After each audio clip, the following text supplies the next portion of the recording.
चलो let's start moving coil galvanometer MCG.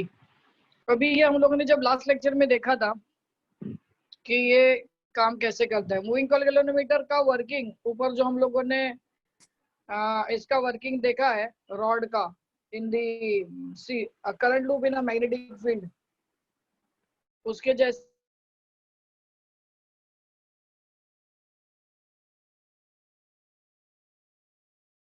You can see in the diagram 10.13। आपको diagram मिलेगा, देखो moving coil galvanometer MCG. ये permanent magnet है, यहाँ पे कॉइल लगा के रखी है, रेक्टेंगुलर कॉइल है, यहाँ पे नॉर्थ पोल साउथ पोल है, और यहाँ से बहुत सारी चीजें इसके अंदर कलर कलर करके दी है। यहाँ से एक है ना स्प्रिंग लगा के रखी है, देखो आप डायग्राम देखोगे ज्यादा बेटर होगा। एंड इसके ऊपर एक मिरर और एक पॉइंटर लगा होता है, इसी के साथ एक पॉइंट, इसके साथ एक पॉइंटर लगा रहता है, और यहाँ पे मिरर, मिरर मतलब एक क्या बोलते हैं उसको, कांच। करंट इनपुट हुआ वो हम पता कर सकते हैं। डायग्राम 10.13 देखो। अभी क्या होगा मैं आपको बताता हूँ, सेम कंसेप्ट है जैसे करंट, ये करंट मेजर करने के लिए काम आता है। Moving coil galvanometer measure the smallest value of current, it measures smallest value of current. अरे आयन कोर है क्या? हाँ, in both sir iron core से तो कनेक्ट वेज। सस्पेंशन वो तो मैग्नेटिक फील्ड है, मैग्नेटिक फील्ड की वजह हाँ। से फोर्स लगेगा। मैग्नेटिक फील्ड है, करंट है, तो फोर्स लगेगा, फोर्स की वजह से ये रोटेट होगा, जैसे हम लोग ने लास्ट लेक्चर में देखा था। तो जिससे ये पॉइंटर होगा। अभी सिर्फ एक ही चीज है कि मैग्नेटिक फील्ड है, करंट है, तो एफ बी आई लगेगा, एफ बी आई फोर्स लगेगा, F B I magnetic field और करंट की वजह से फोर्स लगेगा। आयन कोर से उसका लेना देना नहीं है। मैग्नेटिक फील्ड है जो इसकी वजह से है, करंट मैंने अंदर दिया है, फोर्स लगेगा जिससे कॉइल रोटेट होगा। जैसे कॉइल रोटेट होगा, कॉइल के साथ एक पॉइंटर लगा हुआ होगा, ध्यान से समझना। जैसे कॉइल रोटेट होगा, या तो ये लेफ्ट साइड जाएगा या तो ये राइट साइड जाएगा, डिपेंड करता है करंट का डायरेक्शन कौन सा है। अभी मिडल पे जीरो होगा करंट, सपोज के करंट फ्लो हुआ, करंट ने कॉइल को रोटेट किया, कॉइल की वजह से पॉइंटर रोटेट होगा, पॉइंटर रोटेट हुआ इस डायरेक्शन में, करंट का मेजरमेंट मिल गया, कितना करंट है इन मिली एम्पियर। जैसे करंट फ्लो हो रहा है, ये पॉइंटर डिफ्लेक्ट होता रहेगा बिकॉज ऑफ द कॉइल, बराबर है। अपने को रीडिंग मिल गया, हम लोग ने रीडिंग नोट किया, करंट फ्लो होना बंद हो गया, करंट फ्लो होना बंद हो गया, फोर्स लगना बंद हो जाएगा। तो ये जो स्प्रिंग है ना, स्प्रिंग, ये स्प्रिंग वापस उसको अपने जगह पे, पॉइंटर को वापस अपनी जगह पे लेके आ जाएंगे। स्प्रिंग का काम है, this is a helical spring, जो फोर्स निकलने के बाद, कॉइल का फोर्स निकल जाने के बाद पॉइंटर को अपने ओरिजिनल जगह पे लाएगी इन बोथ द वेज। अगर फोर्स लगा, पॉइंट के ऊपर फोर्स लगा, तो ये पॉइंटर कनेक्टेड है, यहाँ के पॉइंटर के नीचे के एंड पे कनेक्टेड एक स्प्रिंग है। अगर ऐसे जाएगा तो ये स्प्रिंग दबेगा, फिर फोर्स निकल जाएगा तो ये स्प्रिंग खुलेगा, खुलेगा तो पॉइंटर अपनी जगह पे वापस आ जाएगा।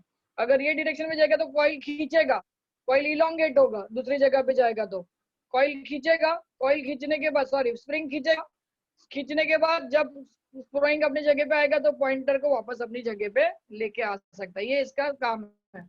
लॉन्ग रन में ये जो स्प्रिंग है, लॉन्ग रन में आपको ये स्प्रिंग इसको चेंज करना पड़ेगा, क्योंकि इसका जो इफिशियंसी है वो कम हो जाता है। In this way, we can use a moving coil in a magnetic field to measure current. Sir Important है ये। सर सर जब बोल भी वो आगे बोल। पॉइंटर, वो पॉइंटर घूमेगा, हाँ वो तो घूमता, वो घूमता जाएगा, तो फिर हाँ, क्या स्प्रिंग क्या उसके पीछे घूमता रहेगा? किसके पीछे? हाँ, जैसे स्प्रिंग घूमे, जैसे पॉइंटर घूमेगा, पॉइंटर स्प्रिंग को घुमाएगा, या तो वो ये कॉम्प्रेस होगा या तो इलोंगेट होगा।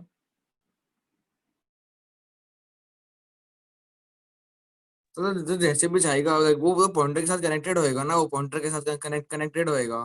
तो पॉइंटर अगर 3 बार घूमा तो वो भी 3 बार घूमेगा ना।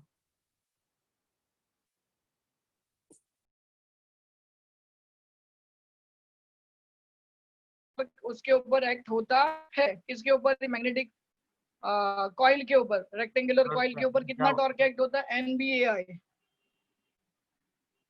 अभी एक बात समझना इससे आगे, ये जो डिफ्लेक्शन होता है जो हम मेजर करेंगे, the deflection, deflection phi deflection is restoring torque है, बराबर। ये डिफ्लेक्शन हुआ, वो स्प्रिंग अपनी जगह पे इसको रिटर्न आएगा, phi is the deflection.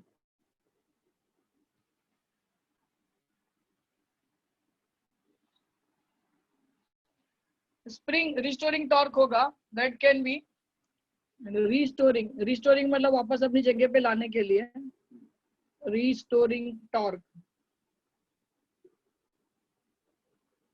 Will be k into 5 which is nothing but, अभी समझना ध्यान से, अगर टॉर्क लगा, टॉर्क लगने से क्या होगा, कॉइल घूमेगा, टॉर्क लगने से कॉइल रोटेट होगा, कॉइल रोटेट होगा तो पॉइंटर घूमेगा, पॉइंटर घूमेगा, जितना पॉइंटर घूमेगा स्प्रिंग उतना ही पॉइंटर को अपने ओरिजिनल जगह पे वापस लाएगा,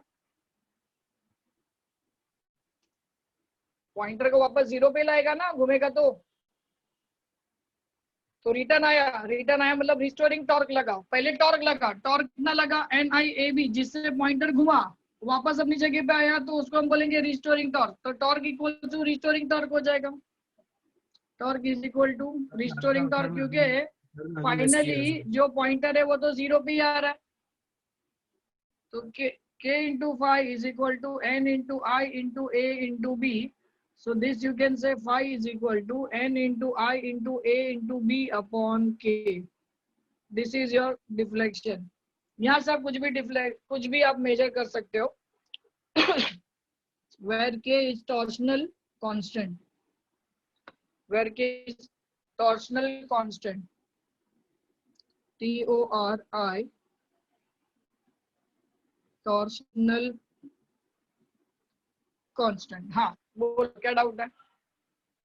सर वापस लगा सकते हो सर, मेरा आधा मिस हो गया सर, नेटवर्क इश्यूज। बोलो बोलो बोलो, सर मेरा आधा मिस हो गया। क्या डाउट है? वो डाउट क्या है वो बोल, 2 बार ऑलरेडी सर आधा बढ़ाया, मिस मैं 2 बार ऑलरेडी बोल चुका हूँ, क्या डाउट है वो बोल। ऐसा ओके सर, वो जो डाउट कॉल क्या है? वो ये कॉल भी जो रोटेट होएगा, वो भी कॉल जब भी रोटेट होएगा तब वो स्प्रिंग से हाँ अटैच है ना, तो अगर कॉल 3 हाँ बार रोटेट तो स्प्रिंग भी 3 बार रोटेट होएगा। हाँ हाँ, तो कॉइल सर तो जितनी फिर बार वो रोटेट होगा कंप्रेस उसके होएगा। अकॉर्डिंग स्प्रिंग स्प्रिंग दबेगा या तो खुलेगा। तो वो हाँ, समझ नहीं आ रहा, वो समझ नहीं आ रहा कैसे। क्या नहीं समझ आ रहा है? कॉइल घूमेगा तो स्प्रिंग दबेगा ना, या तो दबेगा या तो खुलेगा, बस सिंपल है। कॉइल अटैच है स्प्रिंग के साथ, तो स्प्रिंग या तो दबेगा, कॉइल घूमेगा तो स्प्रिंग या तो दबेगा या तो खुलेगा ना, सिंपल बात।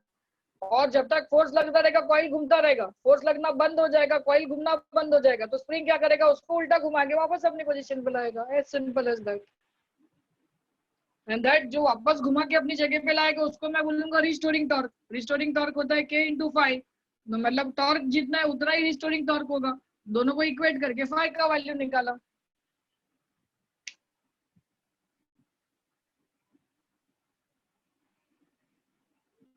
k क्या है, तो सर k है टॉर्शनल कांस्टेंट। हाँ सर मैंने आपका जो आधा एक्सप्रेशन है वो मैंने मिस कैसे समझ नहीं आ रहा है मेरे को, क्योंकि मैंने आधा का मिस कर दिया नेटवर्क के बिकॉज ऑफ। हाँ, तो मैं तेरे को ज्यादा भेजता हूँ रिकॉर्डिंग भेजता हूँ, रिकॉर्डिंग लिख ले, ये लिख ले, और वो भी आधा, लिख लो, वो भी आधा ये इंपॉर्टेंट है। वो भी आधा दिख नहीं इसके रहा ऊपर है एक सर। न्यूमेरिकल कर, दिख नहीं रहा? सर ब्लर दिख रहा है। हाँ सर थोड़ा ब्लर दिख रहा है। हाँ, मैं पिंग डालता हूँ।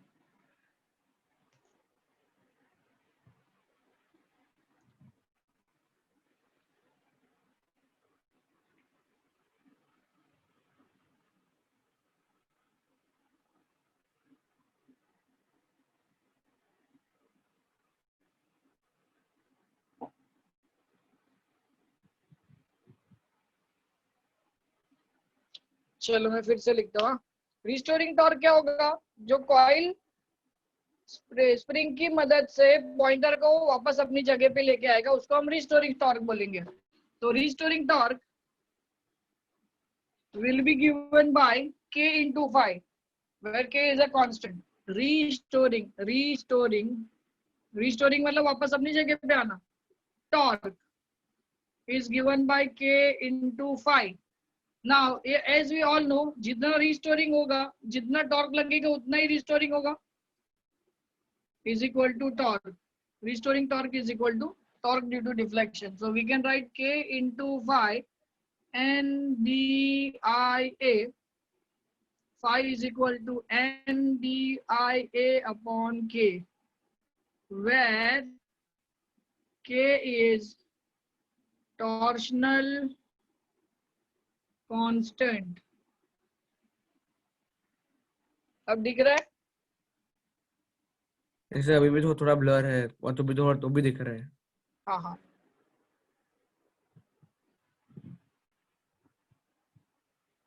सर आपका नेटवर्क में रेड लाइट दिखा रहा है, तो आपका आई थिंक आपके पास थोड़ा वीक लग रहा है। हो सकता है, मेरा तो यहाँ पे फुल दिखा तो रहा है, लेकिन है नेटवर्क का इशू, क्योंकि मैं एक वीडियो भेज रहा था, वो भी जा नहीं रहा था। रुक जा, मैं मोबाइल नेटवर्क करके देखता हूँ उसमें।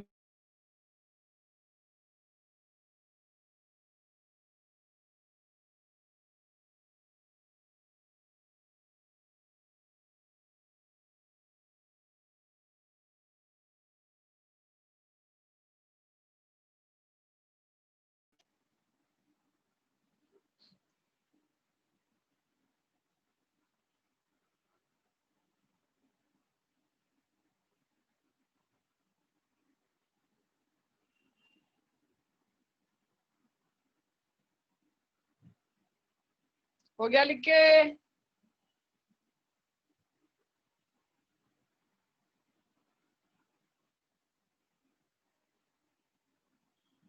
Yes sir. चलो आगे बढ़ते हैं। अभी आ जाओ पेज नंबर 249 पे। पेज नंबर 249 पे। सर वो क्या लिखा है, के क्या इज लिखा अ है वो torsional constant. Torsional constant is equal to क्या लिखा है? Torsional constant. हाँ सर वो तो ठीक है सर, उसके पहले का के torsional constant is equal to क्या, एन बी क्या, NBIA।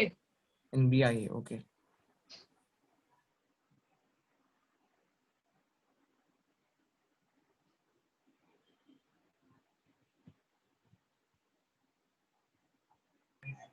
चलो राइट में क्या लिखा है? NBIA upon K K K, बाद where K is क्या लिखा है? where K is torsional constant.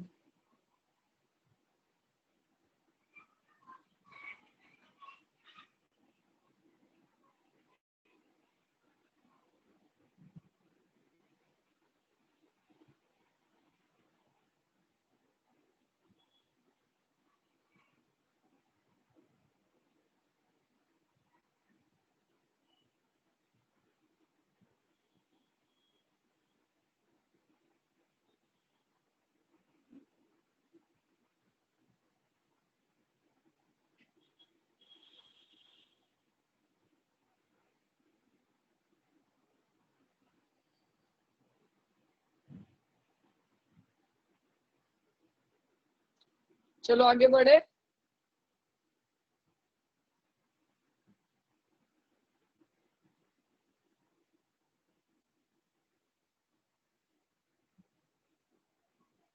हाँ sir.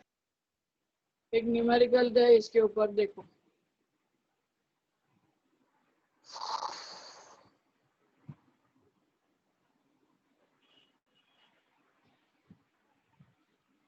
Page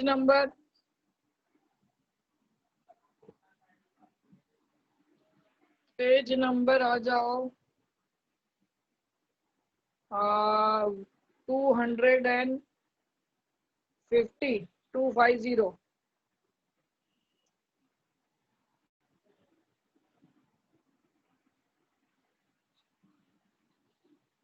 Question number 14. Solved example number 14. Sir ये अनसॉल्व्ड है। हाँ unsolved. Question number 14 numerical unsolved. Sorry, numerical page number 250. Question number 14 given क्या है, ध्यान से समझना। A moving coil galvanometer has been fitted with a rectangular coil having 50 tons. Number of tons N is equal to 50. And dimensions 5 cm, 3 cm. Area 5 centimeter, 3 centimeter, 15 centimeter square, 15 into 10 raised to minus 4 meter square. The radial magnetic field in which coil is suspended is of radial magnetic field मतलब B 0.05 Weber per meter square.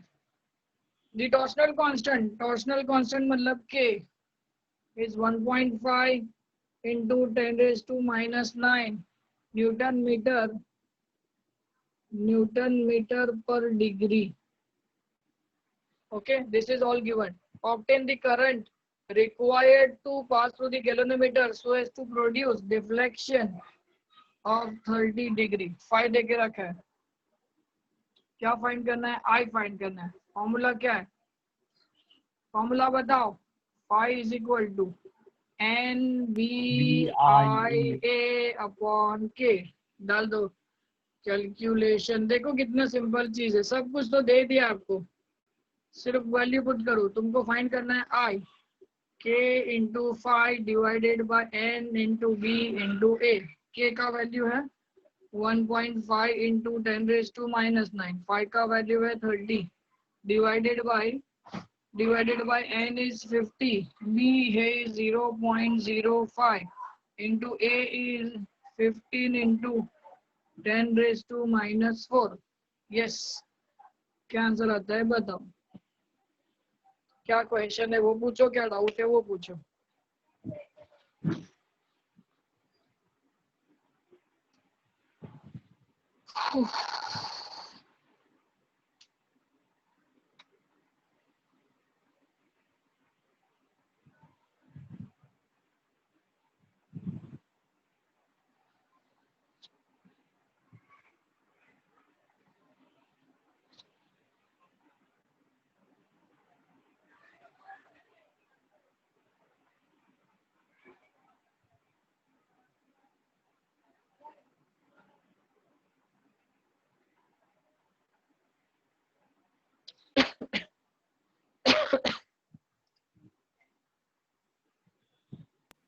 Sir एक हाँ. बार फिर से explain करो ना. Values देके रखा है सब. वैल्यू पुट कर दे. आई का वैल्यू चाहिए तेरे को. We have to find out current. Five देके रखा है 30 डिग्री. देखो आई चाहिए ना. आई इधर है, ये यहाँ पे के इधर आएगा. K into five divide by N B A. K का वैल्यू कितना है 1.5 इंटू 10 रेज टू 9. थीटा का वैल्यू है 30 डिग्री. एन का वैल्यू 50. बी का वैल्यू 0.05 और ए का वैल्यू है 15 इंटू 10 रेज टू माइनस 4. अभी इसको सॉल्व करके आंसर निकालो. All values are given. Question read करो. Question number 14. Number of turns दिया है, एरिया दिया है, बी दिया है, के दिया और थीटा दिया. और बोलना चाहता करंट कितना है वो बताओ. समझा? हाँ सर. चलो डालो वैल्यूज डालो. अरे आंसर निकालो.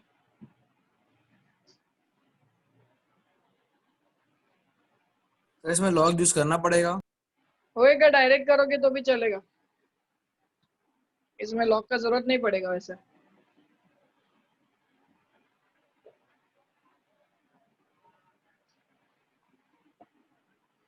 सर एग्जाम में से जरूरत नहीं होती ना कि लॉग के नहीं नहीं कैलकुलेशन दिखाना है ऐसा. नहीं नहीं नहीं, ऐसा कोई जरूरत नहीं. ये आएगा 15 divide by 10. 15 into 10 raise to minus 10 divide by 25 into 5 into 10 raise to minus 2. ये हो जाएगा -6. ये जाएगा 5 3 जा 15. 3/25 बचा. 3 divided by 25 into 10 raise to minus 4. तो 30 डिवाइड बाई 25 करोगे. 25 डिवाइड बाई 30 1 जा 25. 5 बचा 50. 0.12 into 10 raise to minus 4 ampere. So simple.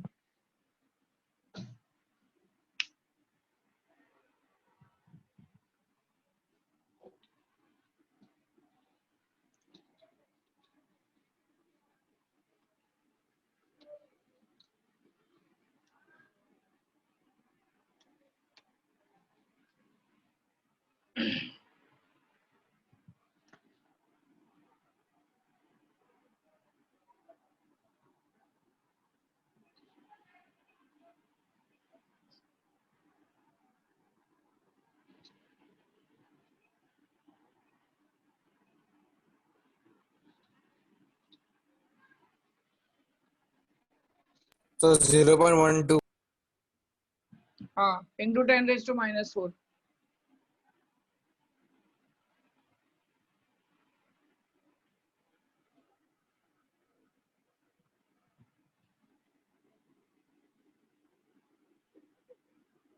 Very good. हाँ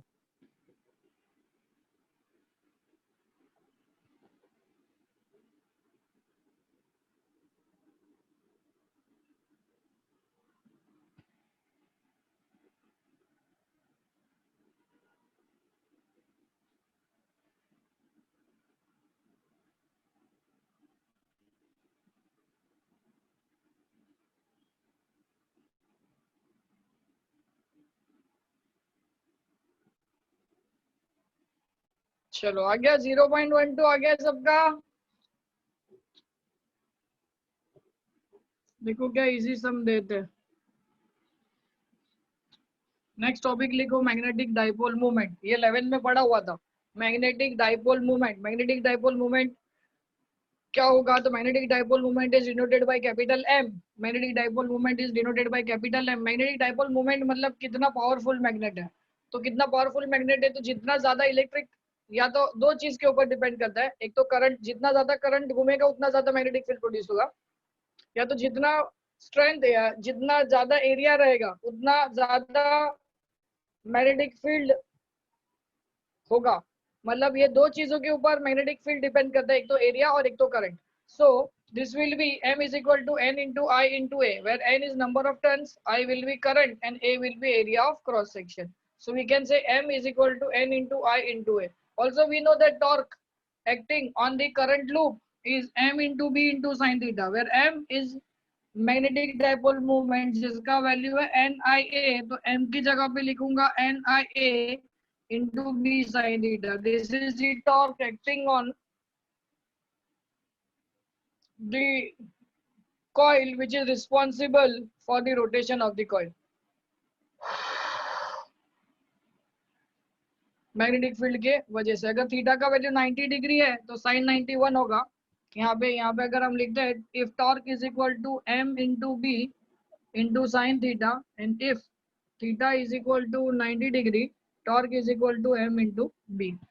बराबर, ये होगा मैग्नेटिक फील्ड की वजह से। अगर इलेक्ट्रिक फील्ड की वजह से देना है, if for electric field, the electric dipole moment will be torque is equal to p into e। यहाँ पे आप m क्रॉस b लिखो, m cross b, cross product, and this is because of electric field, this is because of magnetic field, torque acting on it।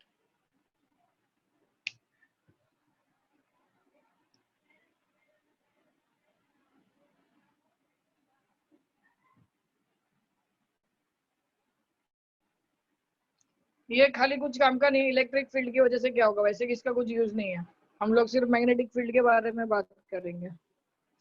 We are not talking about electric field, we only talk about magnetic field in this chapter. But still एक आपको याद ध्यान में रहना चाहिए, इसके लिए लिख लो।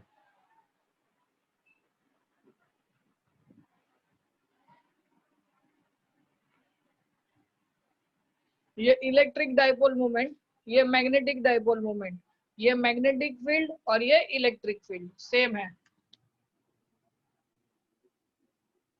कोई क्वेश्चन है तो पूछो। ये 11th स्टैंडर्ड में था।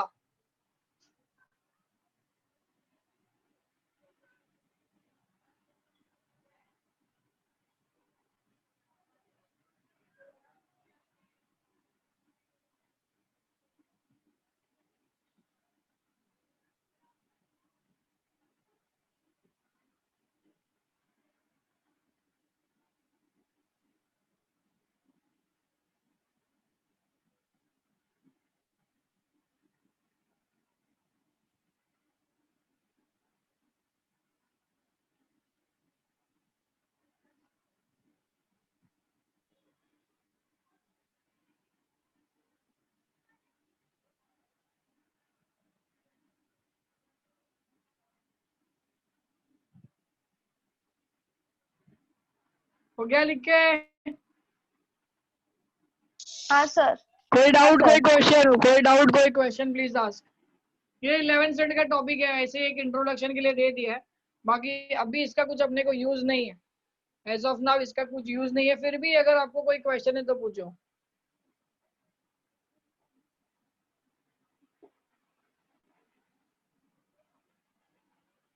पार्थ, हाँ सर। कोई डाउट? यस सर, रीड कर रहा हूँ। हाँ, मैं नेक्स्ट टॉपिक लिखता हूँ।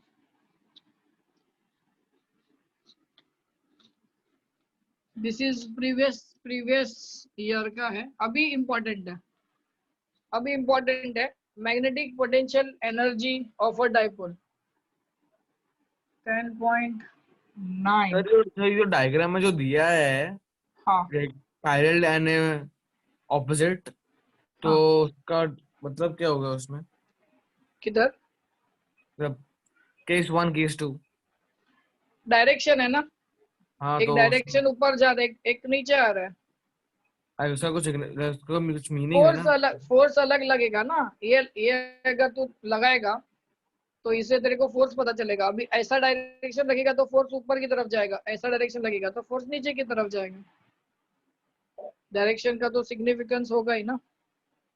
मैग्नेटिक हाँ potential sir. Energy of a magnetic potential energy. तो आपने जो अभी सीखा है उसमें खाली फॉर्मूलाज पढ़ लो तो भी इनफ है ना? बस हाँ हाँ, वो फॉर्मूला भी कुछ काम का नहीं है वैसे, मतलब अभी ये चैप्टर में तेरे को इतना सिंपल फॉर्मूला आएगा नहीं 12th में, क्योंकि ये 11th में ही था। मैग्नेटिक मूवमेंट का N इंटू आई इंटू ए, 11th स्टैंडर्ड का ही फॉर्मूला उसने खाली एक रिकैप मारने के लिए दिया है कि टॉर्क कितना आएगा, तो M into B sine theta, ये टॉर्क आएगा। अभी पोटेंशियल एनर्जी, क्योंकि अभी इसका यूज यहाँ पे होगा, इसके लिए उसने वो डाल दिया है कि भाई टॉर्क कितना आएगा, M B sine theta.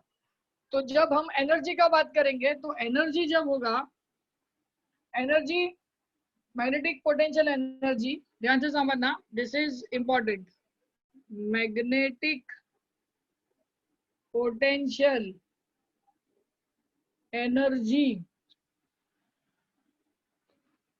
of a magnetic dipole, of a magnetic dipole M in a magnetic field B, in a magnetic field B is given by U is equal to minus M into B, बराबर है। सो अगर मैं इसको open करूं तो this will be M B cos theta, ये dot product है, M B cos theta, M dot B, याद रखना कॉस थीटा, अरे डॉट प्रोडक्ट का फॉर्मूला याद है ना स्केलर्स वेक्टर्स का, तो इसको हम लोग ने लिखा M B cos theta, where theta is the angle between M and B, अब theta is equal to 0, case 1 if theta equals to 0 तो cos 0 1 हो जाएगा, potential energy is equal to minus m into b, and if case 2, if theta equals to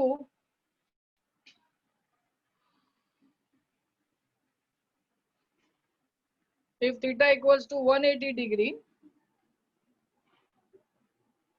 तो u is equal to cos 180 कितना -1, तो minus M B into cos 180 minus M B into -1 which is M B. This is the minimum potential energy and this is the maximum potential energy. This is the minimum potential energy. This is the maximum potential energy.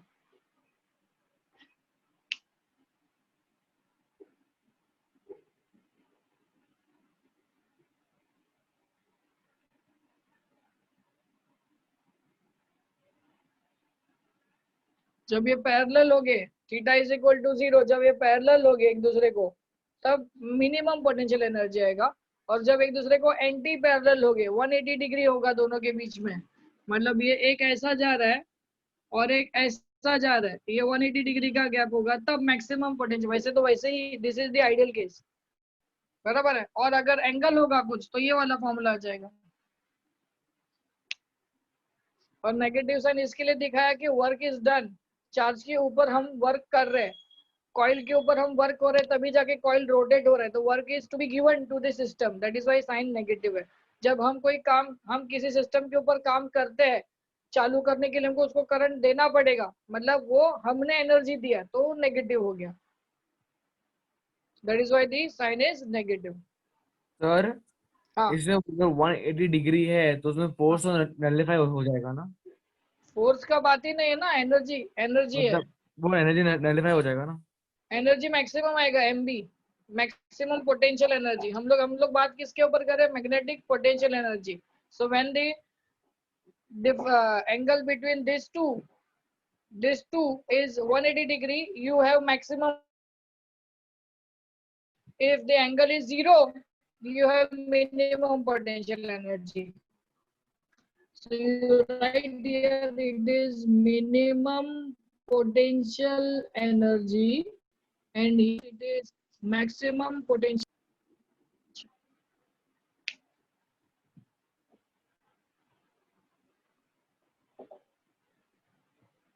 इसके अंदर they are parallel to each other, they are anti parallel to each other. Anti parallel मतलब opposite.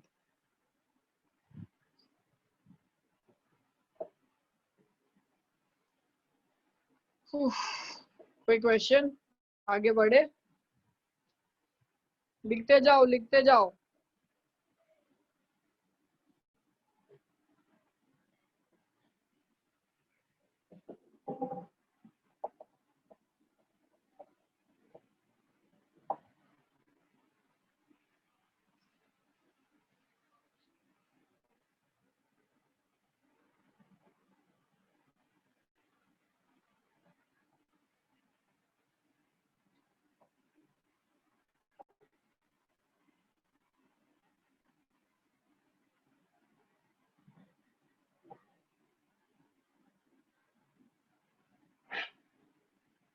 इसमें खाली formula याद रखने के हैं।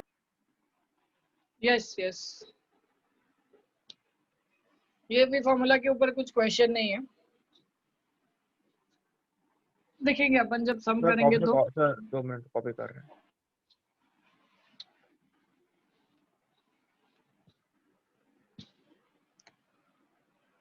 अभी ये मोस्ट इम्पोर्टेंट मार्क करो, most important.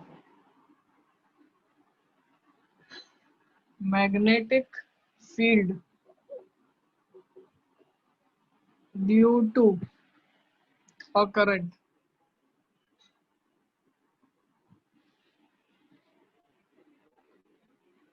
Biot Savart, SAVART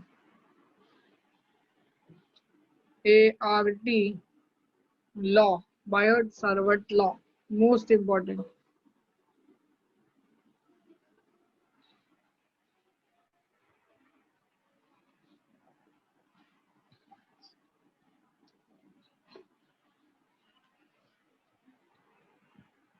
diagram बनाओ और लिखो मेरे साथ।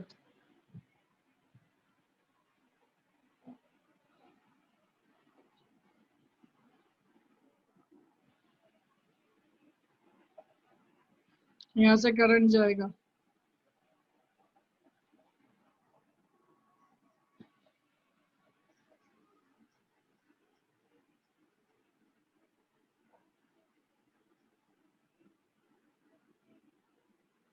इतना लेंथ कंसीडर करता हूं मैं।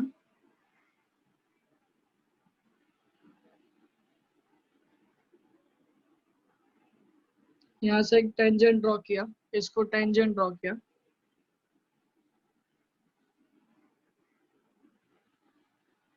ये मैग्नेटिक फील्ड का डायरेक्शन है डी बी, ये इसके दोनों के बीच का एंगल है थीटा, ये लेंथ है डी एल,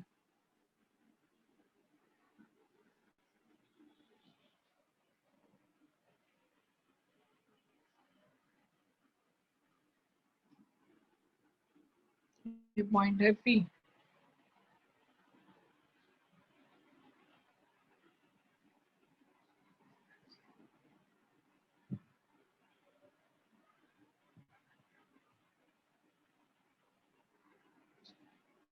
ये डिस्टेंस है r।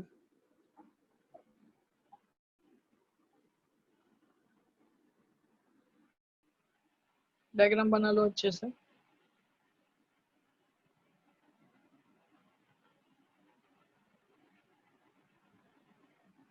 करंट है I,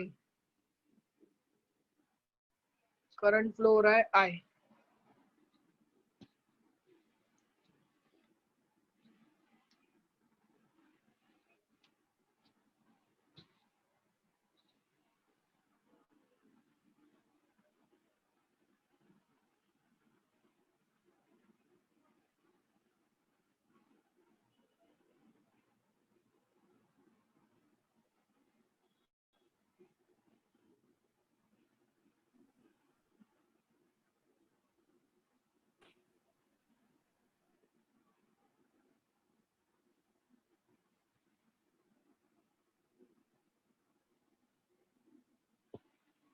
हो गया? डायग्राम बना के हो गया तो बोलो, मैं एक्सप्लेन करना चालू कर दो।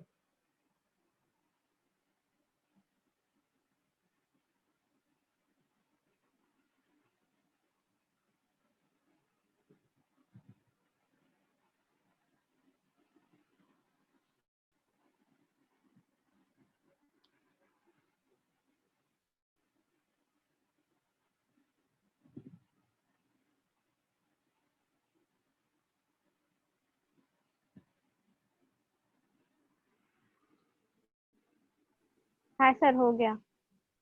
अभी बहुत ध्यान से सुनना। ये पूरा जो लेंथ है ना, आर्बिटरी लेंथ, इसका जो ये वायर ड्रॉ किया, जो दो लाइन आपको दिख रहा है, ये एक पूरा वायर है जहां से करंट फ्लो हो रहा है, ऐसे फ्लो हो रहा है करंट। अभी मुझे बताओ, करंट फ्लो होगा, सब लोग इधर ही ध्यान देंगे, एक ही बार में ध्यान से सुनेंगे, एक ही बार में ध्यान से सुनेंगे और उसके बाद क्वेश्चन पूछो।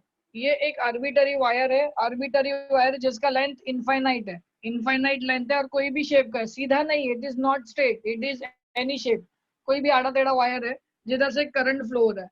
अभी करंट जब फ्लो होगा, वो अपने अराउंड में क्या प्रोड्यूस करेगा?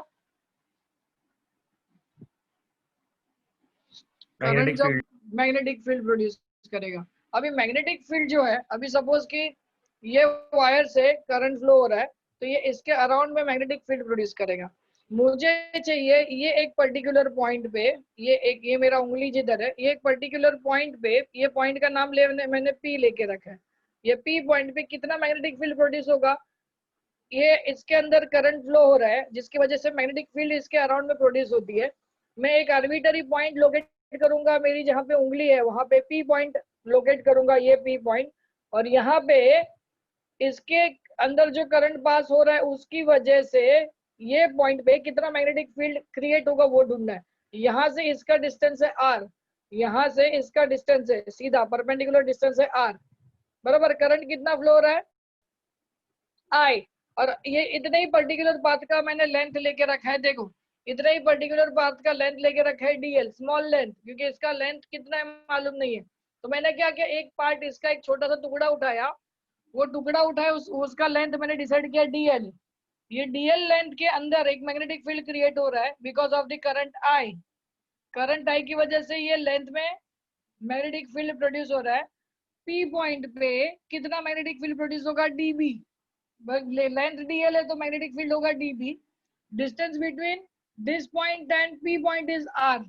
Now we have to find out dB। dB कितना होगा वो फाइंड करना है। करंट है I, मैग्नेटिक फील्ड है dB, length is dl and distance is r। So we need to find out how much magnetic field is produced at point P. Yes, because of the current I. Now this magnetic field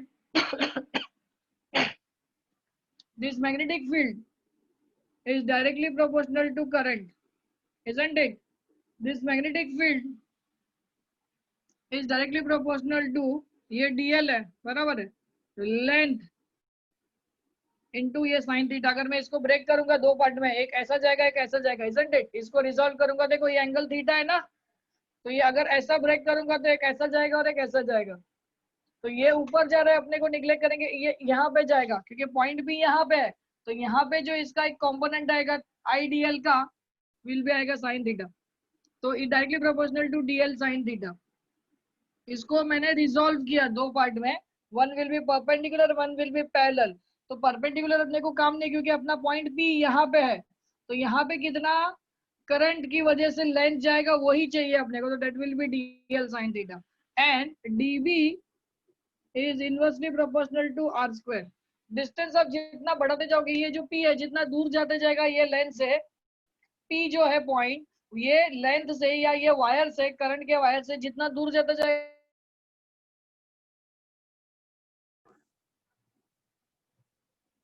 P point जितना दूर जाएगा उतना magnetic field उसके ऊपर act होने वाला बढ़ेगा कि कम होगा? तो आर बढ़ेगा तो एक दूर बी का दूर जाएगा तो फिर मैग्नेटिक फील्ड कम होएगा। करेक्ट, तो उसका जो रिलेशन है इट इज 1/r स्क्वायर। हाँ ये याद रखना, अभी तीनों को एक साथ लिख दे। dB is directly proportional to I dl और b dB I dl sin theta upon r square. Now dB is equal to यहाँ पे μ0 by constant 4 pi I dl sin theta upon r square. इतना magnetic field produce होगा एक point पे जो distance r के ऊपर है। सर हाँ, तो डीएल और theta they both are towards P, right? They both are towards towards P. p, yes. तो परपेंडिकुलर दे कौन सा? परपेंडिकुलर क्या है तो फिर ये वायर। ये ये दो पार्ट में जाएगा ना। जब हम किसी चीज को रिजॉल्व करते हैं, ये चीज को तूने रिजॉल्व किया, बराबर है, अगर r है तो यहाँ पे क्या आएगा, r sin थीटा, और यहाँ पे आएगा r cos थीटा। तो अपन ने ये लिया, ये नहीं, ये इग्नोर कर दिया, अपन ने ये लिया।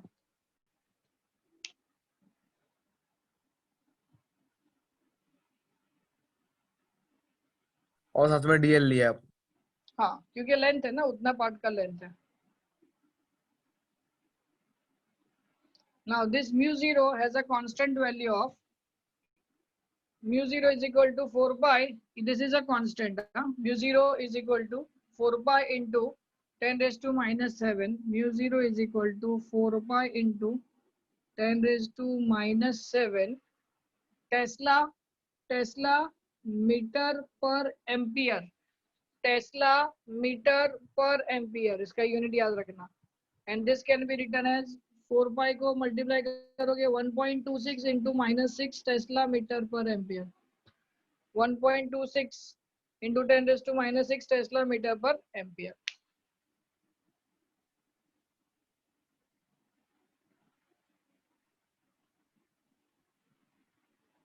अभी साइन थीटा, अगर मैं 90 डिग्री लेता हूँ तो साइन 91 हो जाएगा। If theta is equal to 90 degree, let us say if theta is equal to 90 degree, therefore sin theta equals to 1, so dB is equal to μ0 upon 4 pi μ0 upon 4 pi into IDL by r square।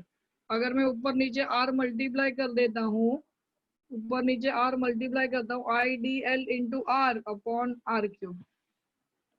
Now here r and dl, r ये जो है ना r, और क्योंकि 90 degree है तो r और dl जो है वो एक दूसरे का परपेंडिकुलर हो जाएंगे। So you can write here next step, dB is equal to μ0 upon 4 pi I into dl cross r upon r cube. इसका जरूरत नहीं पड़ेगा आपको, ये वाला फॉर्मूला का जरूरत पड़ेगा, ये वाला फॉर्मूला, ये जो मैंने बॉक्स बनाया ना। सर आप वापस एक्सप्लेन कर सकते हो क्या जो आपने अभी देखा वो? Theta is equal to 90 degree हुआ तो साइन 90 हो गया 1, तो बचा μ0 upon 4 pi IDL upon R square. मैंने दोनों ऊपर नीचे आर आर मल्टीप्लाई कर दिया तो IDL into R upon R cube हो गया। तो ये जो डीएल इंटू आर है एक दूसरे के क्रॉस प्रोडक्ट बन जाएगी, क्योंकि थीटा यहाँ पे 90 डिग्री है। तो ये देखो थीटा अगर 90 डिग्री है तो ये ऐसा जाएगा ना, तो डीएल ऐसा जा रहा है और आर ऐसा जा रहा है, तो एक दूसरे का क्रॉस प्रोडक्ट हो गया। So we can write in this way. This is the another way to write. बाकी आर आर कट हो जाएगा तो वापस अपन वही स्टेप पे आ जाएंगे। But this is a method to write μ0 upon 4 pi D I into D L cross R upon R cube. Use नहीं करना है इसको यूज नहीं करना है, इसको यूज करना है μ0 upon 4 pi I D L sine theta upon R square, इसी को यूज करना है।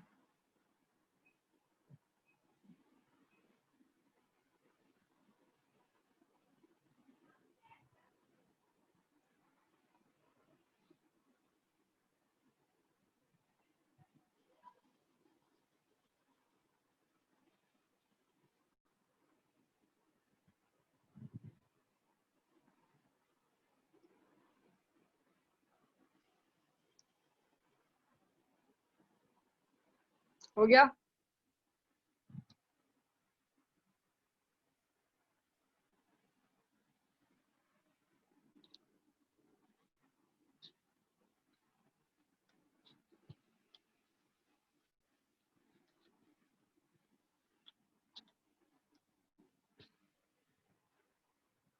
Current in a straight long wire. Current in a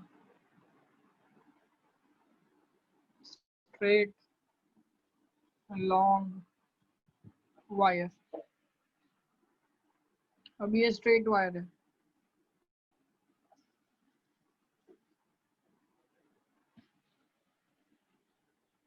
current pass हो रहा है I, ये डिस्टेंस P, ठीक है, ये डिस्टेंस R, यहाँ से इतना डिस्टेंस P का, यहाँ पे एक मैं पॉइंट सिलेक्ट करता हूँ, इसको मैं यहाँ से ज्वाइन करता हूँ, ये जो एंगल है वो थीटा,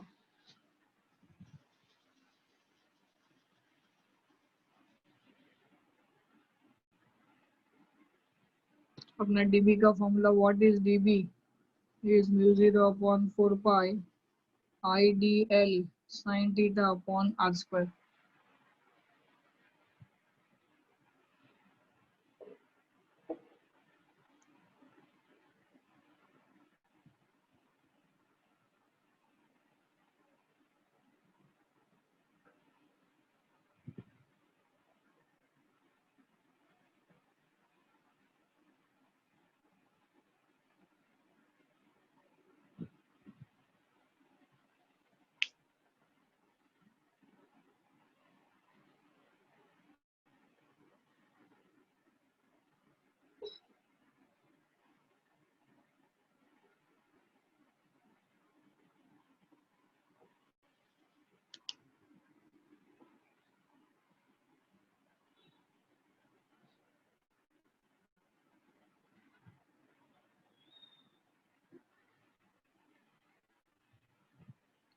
हो गया?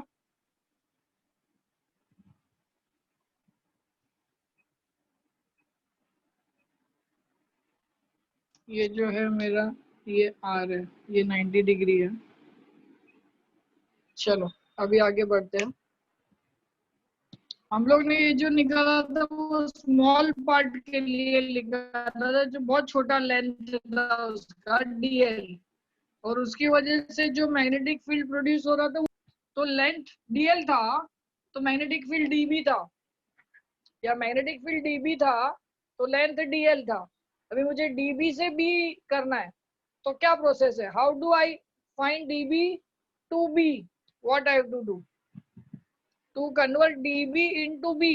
B को लाना है इंटीग्रेशन, वेरी गुड। तो मुझे क्या करना पड़ेगा? इंटीग्रेट करना पड़ेगा। अभी इंटीग्रेट करने के लिए मुझे लिमिट चाहिए, क्योंकि इसका जो लेंथ है वो लेंथ इनफाइनाइट लेंथ है, लॉन्ग वायर लिखा है, देखो current in a straight long wire. तो ये जो वायर है बहुत लंबा वायर है, करंट पूरी लेंथ तक जाएगा, क्योंकि मैंने अभी लेंथ लूंगा वो लेंथ L लूंगा, L। पहले लेंथ DL था तो मैग्नेटिक फील्ड DB था, अभी यहाँ पे लेंथ L आएगा तो मैग्नेटिक जो फील्ड आएगा वो B हो जाएगा, बराबर। उसमें पूरे लेंथ में कितना मैग्नेटिक फील्ड बनेगा वो फाइंड करूंगा, और P पॉइंट पे कितना मैग्नेटिक फील्ड बनेगा जो डिस्टेंस R पे है।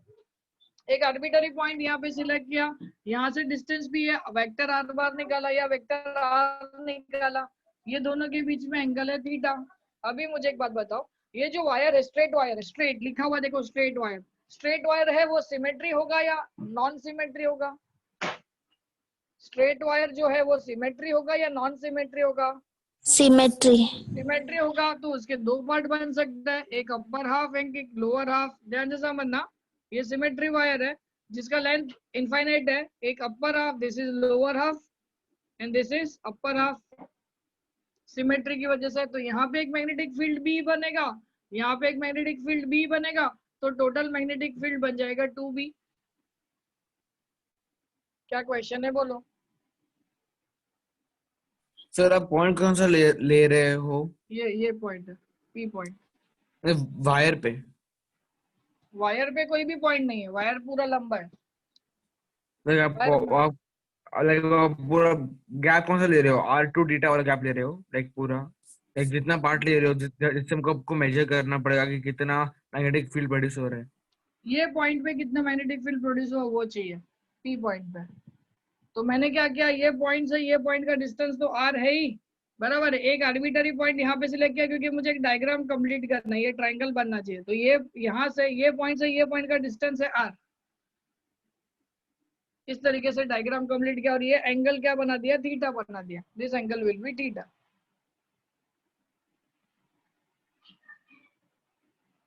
अभी मुझे इंटीग्रेट करना है, तो मेरा लिमिट आएगा from 0 to infinity and magnetic field 2 बार प्रोड्यूस होगा, एक अपर हाफ में एक लोअर हाफ में।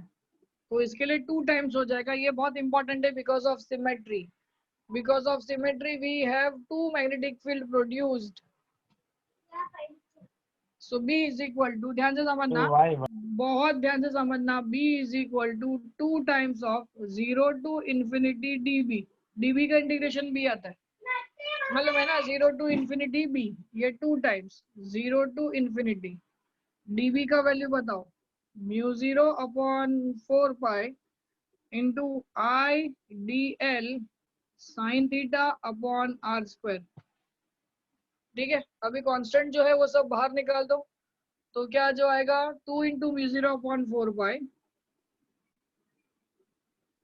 I भी कांस्टेंट होगा 0 to infinity sine theta upon R square into dl, बराबर। अभी डायग्राम देखो, डायग्राम यहाँ पे डायग्राम में आ जाओ।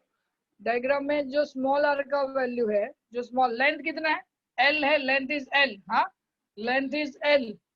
So you can say R is equal to root of L square plus R square। ये लेंथ जो है ना, दिस इज योर लेंथ। कितना लेंथ है मैंने लिया L, बराबर है, टोटल लेंथ है L। तो ये पाइथागोरस थ्योरम से क्या आएगा, R square is equal to L square plus R square, ये मिल गया। अभी इधर साइन थीटा निकालो। साइन थीटा, अगर ये एंगल थीटा है तो तेरा ये एंगल भी, ये एंगल कितना होगा, पाई माइनस थीटा होगा। सॉरी, ये एंगल कितना होगा, पाई माइनस थीटा होगा। अगर ये एंगल थीटा है तो ये एंगल कितना होगा, पाई minus theta. Linear pair form करता है, हाँ या नहीं? हेलो, सो गए क्या? हाँ सर। हाँ, this will be pi minus theta. तो sine theta is equal to sine pi minus theta. Sine theta sine 180 minus theta sine theta ही होता है। Now sine theta is opposite, opposite इसका opposite upon hypotenuse, this will be opposite is r upon r, बराबर है। अभी r का value क्या है, this will be r upon root of l square plus r square। क्या doubt है पूछो।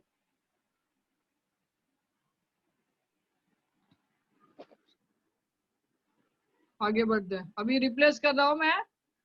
सो ये और ये कट हुआ, 2 और 4 कट हुआ, तो b is equal to μ0 upon 2 pi into I, ध्यान देना इधर, 0 टू इन्फिनिटी। साइन थीटा का वैल्यू क्या है, साइन थीटा का देखो, साइन थीटा का वैल्यू है r upon root of L square plus R square, लिख दिया, into dl upon R square का वैल्यू है, इसका आर स्क्वायर का वैल्यू क्या आएगा, आर का value root of L square plus R square है, तो आर स्क्वायर का वैल्यू आएगा L square plus R square. Clear, squaring both side करोगे तो मिलेगा, सिंपल बात है।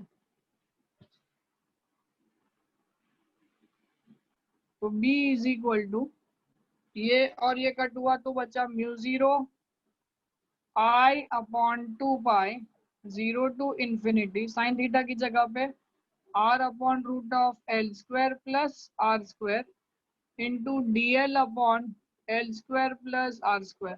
आर स्क्वायर को भी रिप्लेस कर दिया, एल स्क्वायर प्लस, ये देखो आर स्क्वायर की जगह पे L square plus R square, capital R square plus R square, L square plus R square. यहाँ तक क्या डाउट है पूछो। अभी ये जो है r, इसको भी बाहर निकाल दो, ये भी कांस्टेंट है, डिस्टेंस तो चेंज होने वाला नहीं है। μ0 I divided by 2 pi into R 0 to infinity dl upon, ये दोनों ऐड हो जाएंगे, पावर कितना है हाफ, ये पावर है 1, L square plus R square raise to 3/2। अभी इसको इंटीग्रेट कर देते हैं, b is equal to mu 0 ir upon 2 pi integrate L rest, ये L square plus R square raise to -3/2, L square plus R square raise to -3/2 plus 1 upon -3/2 plus 1 into इसका derivative 2l, L square plus R square का derivative आ जाएगा 2l,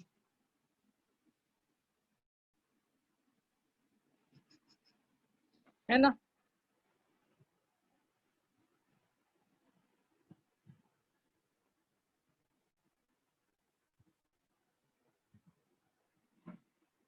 -½ upon -½ into 1/2l, इतना लिख लो पहले, चलो बाद में इसको सॉल्व करके दिखाते हैं, पहले इतना तो लिख लो, into 0 to infinity L square plus R square का पावर -3/2 dl, पावर को ऊपर लेके गए और ये हो जाएगा पावर -3/2।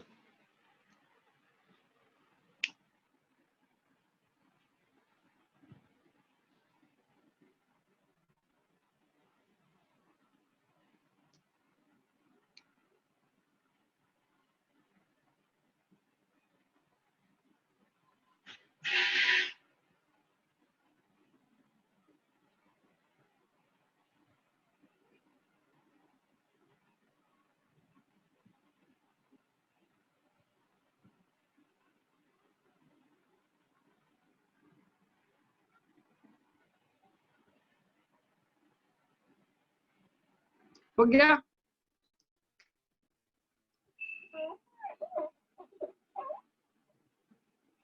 आगे बढ़ते हैं, mu 0 ir upon 2 pi L square plus R square -½ upon -½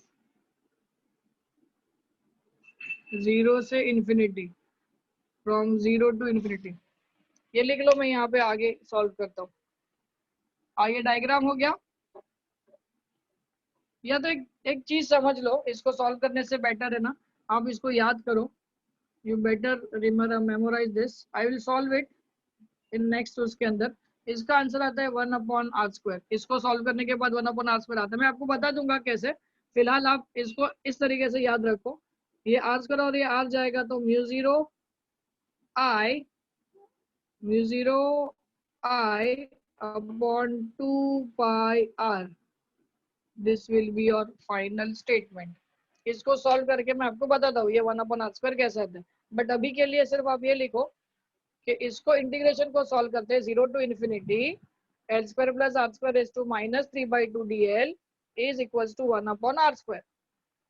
आप डायरेक्ट भी लिख सकते हो, ऐसे भी लिख सकते हो, टेक्स्ट बुक में भी ऐसे ही दिया है, बराबर है। तो इसका आंसर 1/r², एक r और एक r गया तो mu 0 I upon 2 pi r is the magnetic field produced by at point P by a current in a straight wire.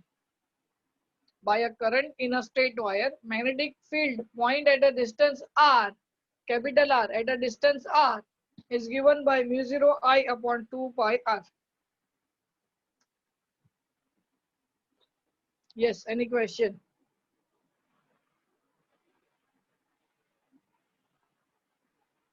Any question?